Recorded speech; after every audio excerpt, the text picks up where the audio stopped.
Do you want to choose Jesus or do you want to reject Jesus? యేసు ప్రభును నాకు కావాలి నాని హత్తుకుంటావా గుండెలకు? నాకు వద్దని తృణీకరిస్తావా? నీవు యేసు ప్రభు విషయంలో తీసుకునే నిర్ణయాన్ని బట్టే నీ యొక్క భవిష్యత్తు, నీ యొక్క నిత్యత్వము ఆధారపడి ఉంటుంది. And it is completely a personal choice.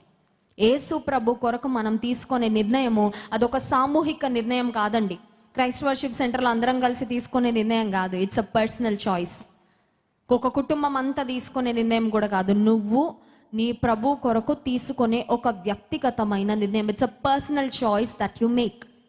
నీవు తీసుకునే నిర్ణయాన్ని బట్టి ప్రభువును నీవు స్వీకరిస్తే, నీ రక్షకుడుగా ప్రభు ఉండి నిన్ను నిత్య రాజ్యానికి ఆయన నడిపిస్తాడు. నాకు యేసయ్య వద్దు అని తృణీకరిస్తే, మీ అమ్మ విశ్వాస అయినా, మీ నాన్నగారు చాలా మంచి భక్తిపరుడు అయినప్పటికీ వాళ్ళ భక్తి మాత్రం మిమ్మల్ని పరలోకానికి